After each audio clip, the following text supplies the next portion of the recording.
Tonight on WTOP-10 Nightly News, there are these student leaders that are continuing to take on new roles. We're sitting down with the Vice President and President-elect of the Student Association. Plus, controversial speaker Sharice Trump is returning to campus next week. The latest on that event and other events in What's Up Oswego. And 4 presidents took on the Big Apple today, what is bringing the 2 frontrunners and some backup to the Empire State. WTOP-10 Nightly News starts now.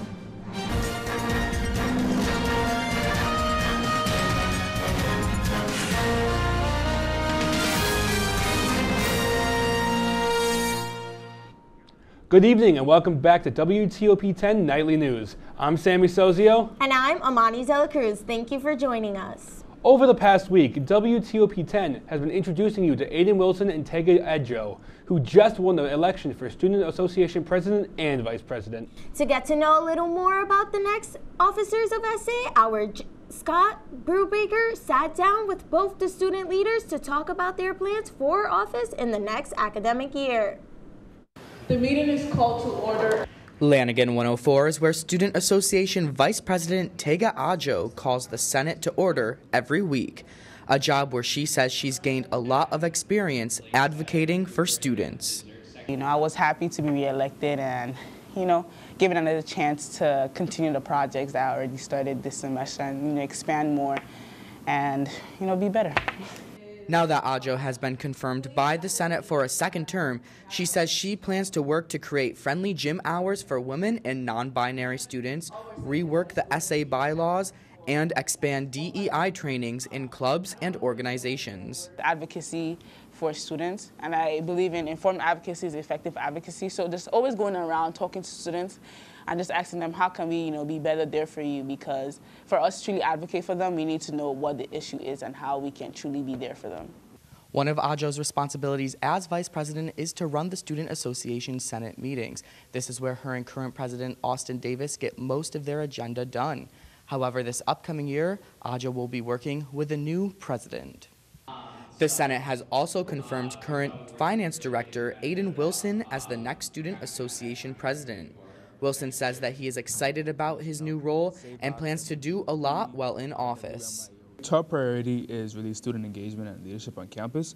I'm a strong advocate for saying that when you come here in college, you need the experience to really land a good job. This is Wilson's first time running for SA president. Both Wilson and Adjo say they couldn't have done it without the support of the students and current SA officials. Because my job as SA Vice President is to do nothing but serve you all and make sure you all have a great college experience. So thank you so much to you, the Oswego student body. I really do hope to represent you for you, so just bring your concerns to me and I will be an advocate for you. Wilson will be sworn in and Adjo will be re-sworn in to their roles at the end of the semester. In Oswego, Scott Brubaker, WTOP-10. In addition to thanking the students who got them elected into office, both Wilson and Adjo are also thanking the current SA president, Austin Davis. They both say that they have learned so much during their time here from him. Davis says that no matter who the students voted for, it was still a great election. In some more fast-paced news, a man is behind bars after a high-speed pursuit that started in Oswego and ended in Syracuse after he drove with no insurance and an expired license. Michael Malahik of Oswego was arrested and charged with multiple traffic tickets, 5 counts of reckless endangerment, and criminal possession of a weapon after driving into multiple police cars and into oncoming traffic on I-81. Police say he also had an unwilling passenger. He is currently in Oswego County Jail and awaits trial. We first brought to you a story on Monday about tax reassessments happening on houses in Oswego. The reassessments are the first to happen in Oswego in 27 years, and some residents would see increases of upwards of 80%. The community showed their concerns at a public forum on the 20th. To address questions on the project, Mayor Rob Corradino has announced additional ways to learn about the project. Those who have questions are encouraged to email, text, or fill out an online forum.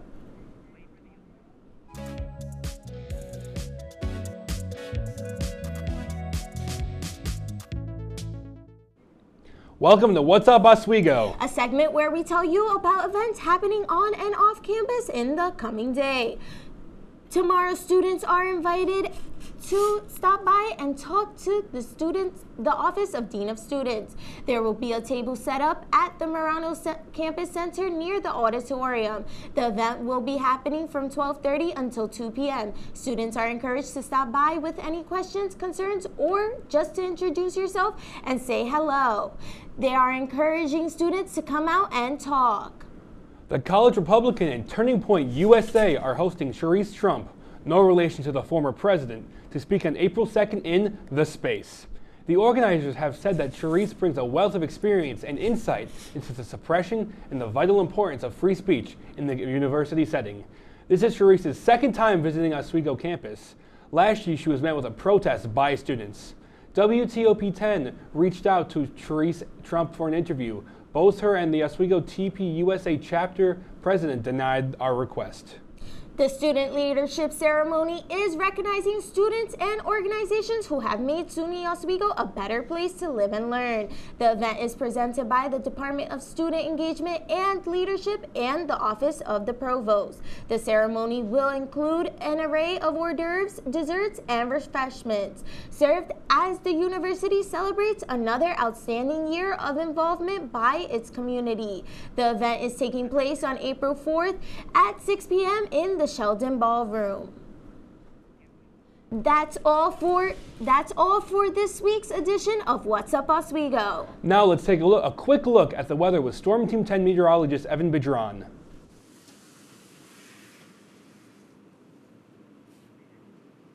Evan, how's the weather?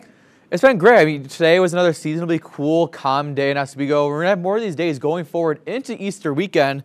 And looking at our 6 to 10 day temperature or precipitation outlook, a lot of dry air across much of the Ohio River Valley, and that's going to be sticking around all the way until April 8th. And we all know what April 8th is, the day of the eclipse. So make sure to stay tuned because I'll have more on your eclipse forecast and your full forecast coming up after the break. But first, back to you guys at the desk. Thanks, Evan. Coming up on WTOP-10 Nightly News, a U.S. journalist is being detained in Russia. Why his appeal to be released is being denied. But first, tolls may not just be something on the I-90, where you may have to pay a little extra when getting in the car. More on this after the break. What's going on? Yeah, we go on at like 11:30. It's like No. What do you mean no? It's 10:30. 10:30? Yeah, it's 10:30. What do you mean it's 10:30? Hey, don't touch that. That's my ladder. Hey, man. Whoa. You know this book was already discounted 10%? Wow. Get a close up of that one. Matthew, Look at that. Can we go back inside? I want to sleep in the studio again.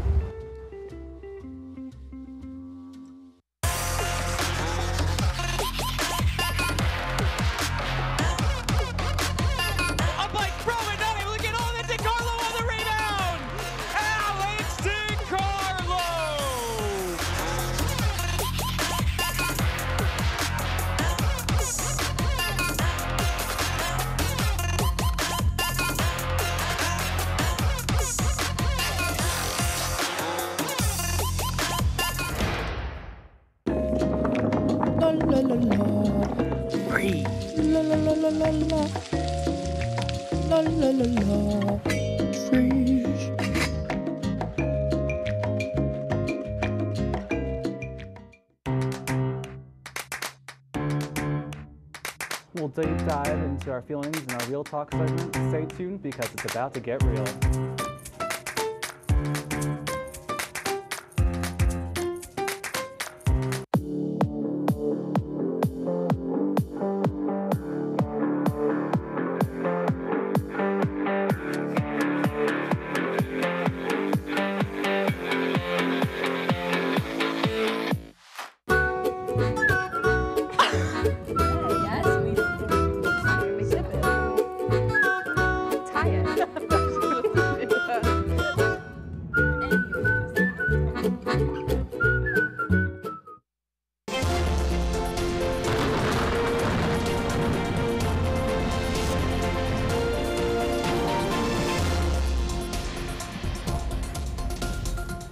Welcome back to WTOP. I'm Storm Team 10 Chief Meteorologist Evan Bidron. Again, like I said, we're trending more dry over the next 6 to 10 days leading up to the eclipse. So for those of you who are curious about what the eclipse is going to be looking like as of now, a lot of models have been switching around between rain, sun, clouds.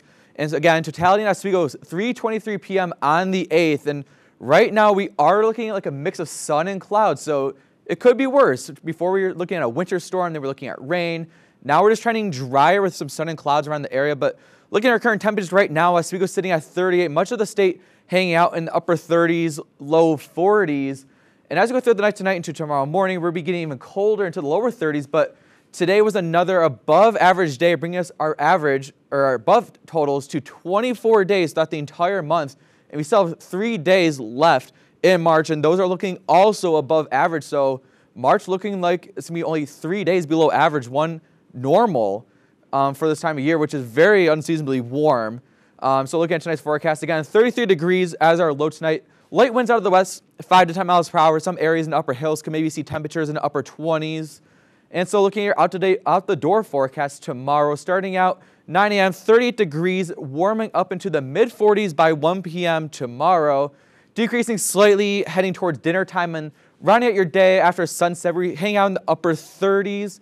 And for our regionals highs tomorrow, around the 40s across much of Oswego County, Oswego at 45, Fulton at 44. And for Easter Sunday, or actually Easter weekend, Friday looking sun and clouds, 45. Saturday, also sun and clouds. We're near 50 on Saturday, but not quite reaching 50 degrees. Easter Sunday looking beautiful at 48 degrees, also sun and clouds. And for your 7-day forecast, Friday, 45, sun and clouds. Saturday, nearing 50 again, sun and clouds. Monday, warming up into the mid-50s, but more clouds returning to our area. And starting out your midweek next week, rain returning to our area, switching over to a wintry mix by Wednesday into Thursday with temperatures still in the mid-40s. That was all for my forecast. Now back to you guys at the desk. Thanks, Evan. Moving on to state news, people gathered to honor New York City police officer Jonathan Diller, who was shot and killed while conducting a traffic stop. Among the mourners was former President Donald Trump. On Monday, Diller was responding to a vehicle illegally parked at a bus stop. The passenger in the car allegedly shot at officers, hitting Diller. The suspect was also injured when Diller's partner returned fire. Flags across the state will be lowered to half staff for his funeral on Saturday. Trump was not the only president in New York today. Barack Obama and Bill Clinton joined President Biden at New York City Radio Music Hall for Biden's re-election campaign. Obama is becoming increasingly involved in Biden's campaign as he took part in an organizing call to mark the 14th anniversary of the Affordable Care Act on Saturday. The event at Radio City Music Hall is the first time all three men have came together this campaign season. The event was hosted by comedian Jimmy Kimmel. New York City is the first U.S. city to approve congestion pricing, aka toll lines. It was approved yesterday during a transit board vote, but may be shot down by New Jersey's governor, who calls the program a cash grab. If the program isn't shut down, it could be put in place in Manhattan as soon as June. Moving on to some national news, after a cargo ship ran into the Francis Scott Key Bridge, causing the bridge to collapse, investigators have found 2 of the 6 bodies on the construction workers that died. Search efforts have been paused for the other 4 workers who are presumed to be dead. Cole Higgins reports on what is being called a salvage rescue. We're now moving from a recovery mode to a salvage operation. Maryland State Police Colonel Roland Butler announcing Wednesday evening that recovery efforts for 4 people presumed dead after Baltimore's Francis Scott Key Bridge collapsed in the frigid Patapsco River are on hold. Because of the superstructure surrounding what we believe are the vehicles and the amount of concrete and debris, divers are no longer able to safely navigate or operate around that. New traffic cam video shows what happened moments before that collapse. The data recorder was recovered from the ship Tuesday. National Transportation Safety Board investigators learning alarms went off 45 minutes after the ship left the terminal. The pilot sending a mayday call to shut down traffic. With dozens of ships headed toward the port now needing to be diverted, the focus is to rebuild. The reality is that for all those jobs and for all the commerce that goes through the Port of Baltimore, opening that channel is the priority. The collapse of the Key Bridge is a global crisis. The national economy and the world's economy depends on the Port of Baltimore. But extreme weather conditions are making recovery efforts for this disaster tough. I mean, it's cold. It's cold water. It's raining, and you have current and all sorts of waterway challenges. Restating Secretary of Transportation Pete Buttigieg's statement, rebuilding won't be quick or easy. I'm Cole Higgins reporting. Temperature in Maryland is expected to rise over the next few days, which will hopefully aid efforts in the search, but rain is also on its way by the start of the next work week, which may bring up more of the problems they are currently facing. The Moscow court has rejected a U.S. journalist's appeal against an extended detention. Journalist Gershkovich has been accused of attempting to obtain state secrets. He was arrested during a reporting trip this month and has been put in detention until March 30th. His attorney tried to appeal the extended detention on Tuesday, but it was rejected today. If Gershkovich is convicted, he will face up to 20 years in prison. Still to come on WTOP-10 Nightly News. As April 8th approaches, the solar eclipse isn't the only rare event happening. What company is releasing a limited edition snack that will come and go as quickly as the eclipse? And a magazine that ceased publication in 2000 is being revived. What celebrity is bringing it back to life after the break?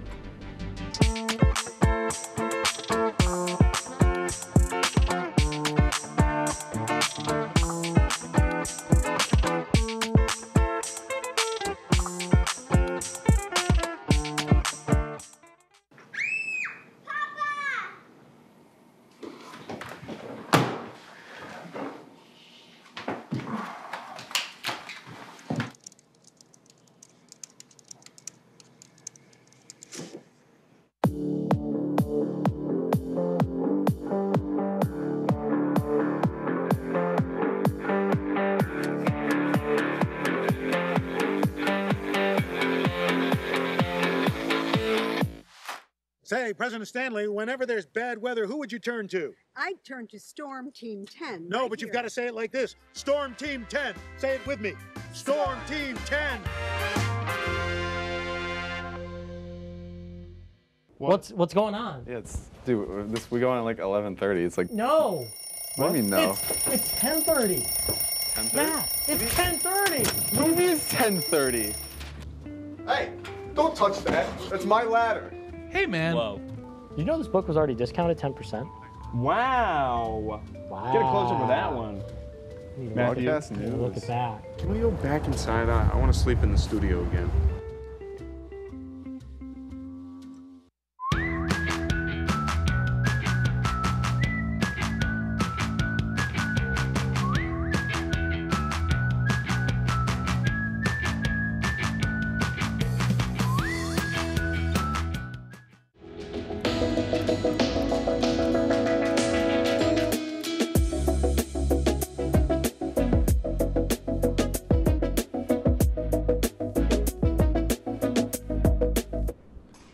Welcome back to WTOP-10 Nightly News. Here's your health and consumer report.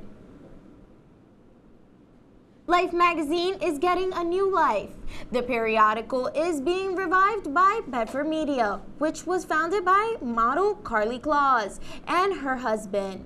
Officials at Bedford say that this relaunch will include print magazine and a strong digital presence. In a statement, Claus says life will be, quote and unquote, an uplifting and unifying voice in a chaotic media landscape.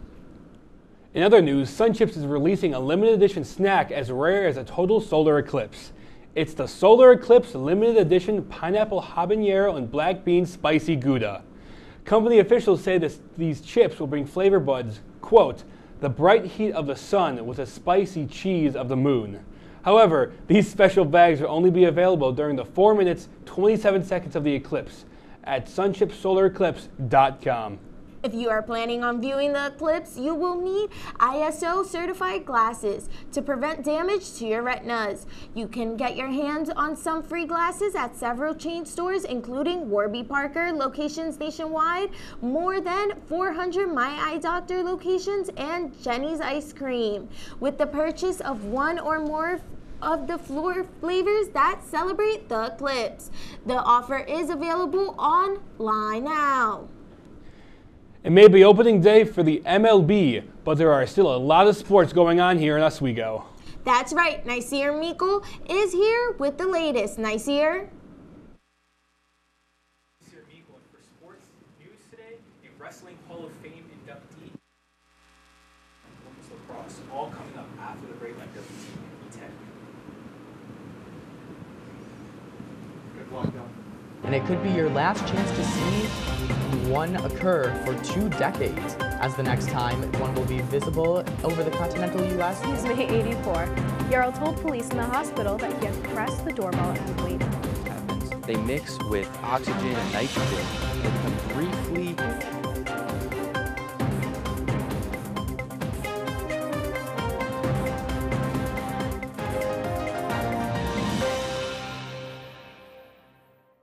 What's going on? Yeah, dude, we go on at like 11:30. It's like No. What do you mean no? It's 10:30. 10:30? Matt, it's 10:30. What do you mean it's 10:30? Hey, don't touch that. That's my ladder. Hey, man. Whoa. You know this book was already discounted 10%? Wow. Get a close up of that one. Matthew, Look at that. Can we go back inside? I want to sleep in the studio again.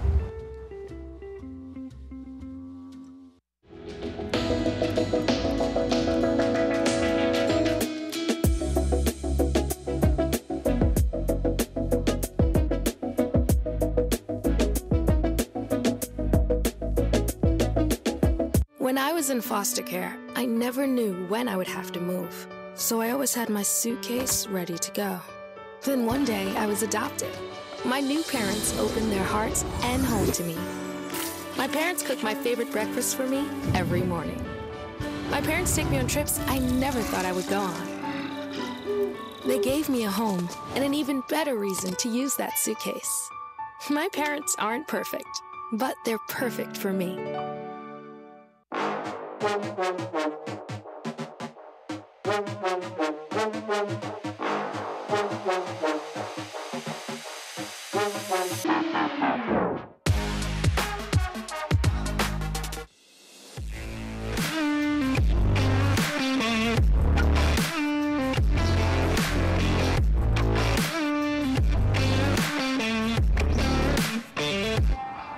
Welcome back to WTOP-10 Sports. I'm Nasir Mikkel, and let's get started.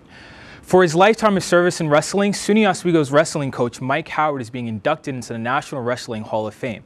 Howard started his Oswego wrestling career in 1984, acting as a 2-time co-captain. After assistant coaching for 3 years, Howard was hired as Oswego's head coach in 1989. Many wrestlers under Mike Howard's guidance have collected high amounts of accolades and championships, showing why the 34-season coach is being added to the Hall of Fame in September. The Oswego women's softball team are back at home this weekend. Coming off their victory against the University of Maine at Presque Isle, the Lakers are taking on the University of St. Louis on Saturday in the first game of this weekend's doubleheader. The Lakers are facing St. Lawrence for the second time in college women's softball history, having not played against each other since spring 2017. The Lakers are looking to add a win to their belts after losing in their last game against St. Louis. First pitch will be at 1 p.m. Saturday afternoon. The women's lacrosse teams face SUNY Geneseo at home, and reporter Lucas Marquise has full report. The women's lacrosse team lost their first game in SUNYAC here at the Laker Turf Stadium. It was a good start for the Lakers, with Sella Willing scoring just 8 seconds into the game. Willie achieved 200 ground balls on last night's game. With the Lakers opening the lead so early, it allowed many counterattacks during the first period, and the Knights to open a 5-2 lead. However, during the other 3 periods, the Lakers improved their defense and play creations, getting closer to score and breaking the Knights' defensive system, forcing the goalie to make more saves. but it wasn't enough, causing the Knights to take home the victory with an 11-7 score. Lakers' next game will be against Oneonta at home, and this game will be dedicated to the 6 graduating seniors on the team. Lucas joins us in the studio now. So Lucas, what is your expectations for the upcoming game? I think it's going to be a really hard game. I think Oswego is slightly favored since they have a best and better record compared to Oneonta, but let's see what happens this Saturday. Thank you, thank you. On to news about the New York Mets. Opening day against the Brewers was originally scheduled for this afternoon, but with a forecast prediction of 100% chance of rain, officials have rescheduled the game to Friday. This marks the second year in a row where the Mets' home opener was washed out by rain. Mets officials say the tickets and parking passes will be valid for Friday's windy mid-50s day with no extra charge. Moving on to more sports about New York, we talk about the New York Knicks. They led the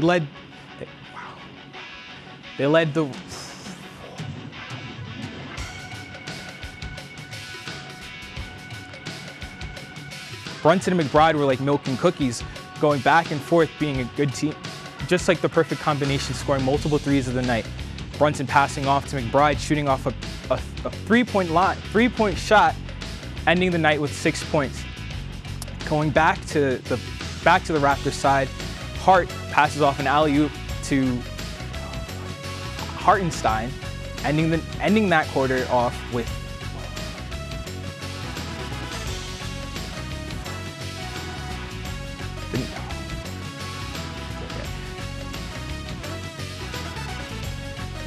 WTOP-10 Nightly News will be right back after this break. Hey there, I'm Al Roker, class of 76. Yes, way back in 76. Back when the earth was cooling. You're watching WTOP.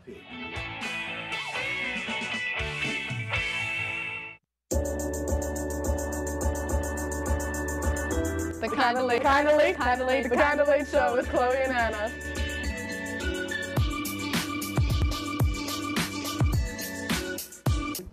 Like licorice, Twizzlers, absolutely nasty. The thought of turkey is just nauseating. I think you're wrong, is what I think. You think I'm wrong a lot of times. I do think you're wrong a lot.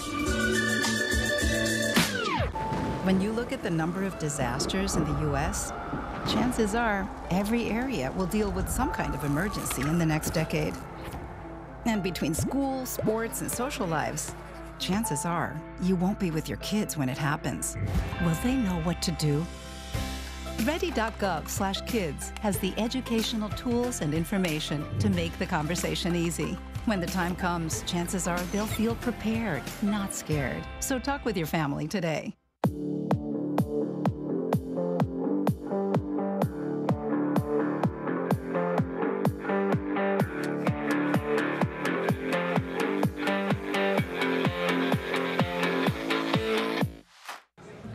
Put the keys down, Kevin. But I'm gonna drive home. There are several warning signs present that you shouldn't be driving. I guess I have really been looking for love in this dating app. Yep, I'm definitely gonna call a ride home.